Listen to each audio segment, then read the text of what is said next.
Yeah, I was drunk at a bar, and she was the best looking thing out there, so decided to put a ring on it. You're on record, so it's not.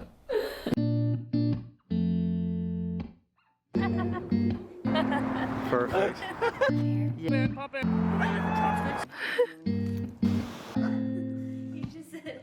You know, it was one of those things where initially I just really wanted to be friends with her because I thought she was so cool.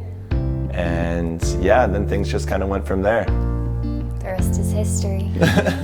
He wasn't my type at the time. He was pretty happy and like logical. And the guys I'd liked in the past were a bit emotionally complex and always sad, so.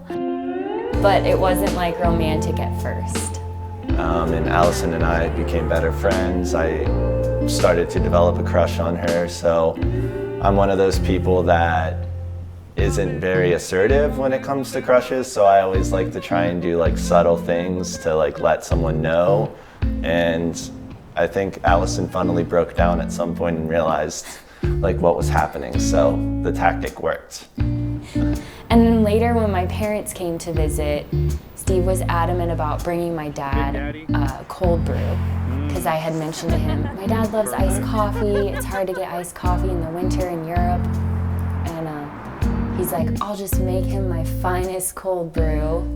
And when he met my parents was really when I started to think of him as more than a friend, because we all got along easily and it just felt natural. And my parents commented on like, that was so thoughtful of him to make your dad coffee. You know, he seems nice, Allison, like, go for it. So that's how things started. And then like literally the week after her parents came, she started like flirting with me or like giving me signs. But I was really awkward about it. I was like, because I was like, ha ha, and I was so, touching his hand. And I was so confused. I was like, wait, what happened? Like Allison is like flirting with me now, like, or she's like, oh, Steve. And yeah, so we kind of went out on like an official date, and officially unofficial.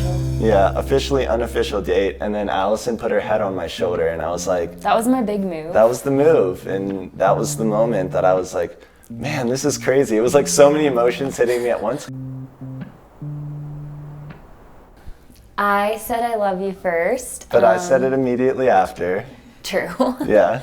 And I think I cooked for you, which is pretty funny if you know me, because my cooking is non-existent. It was really cute. So it was the delicacy of spaghetti and red sauce. So but she sprinkled she sprinkled some basil or something on top of the red sauce, so it was pretty artisan for her. I learned from Anthony Bourdain that a garnish can just take it to the next level, so I implemented that in my meal for Steve. It was a big move from someone who grew up eating pasta plain with salt, so. That was me.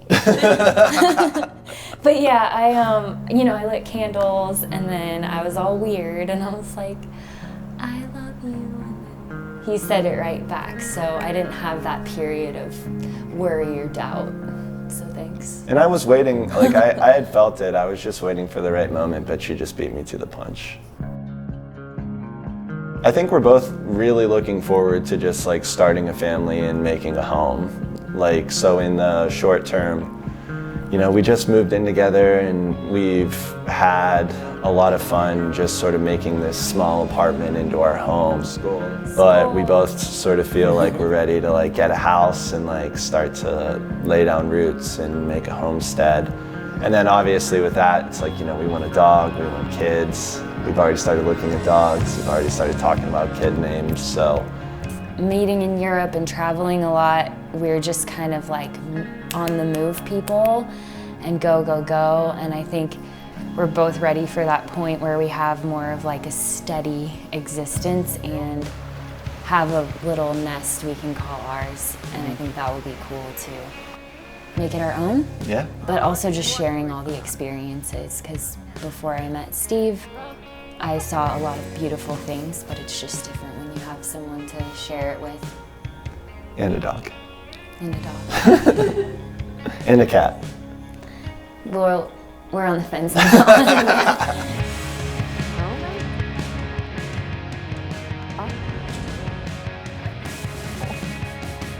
How many kids do you want? 3. 2. Who wins for arguments? Oh, we really go head to head on that Yeah, one. I would say it's a fair match. Yeah. 50-50. I think if we're talking about logic, I win more, but See, I would argue the same thing. like unsound logic, Steve gets a few wins. Who's the better kisser? Me.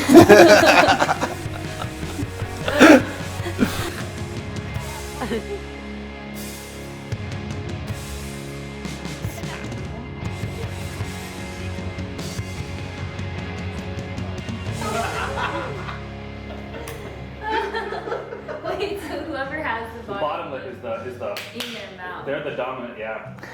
Oh yeah, I must be dominant. Because that did not feel right.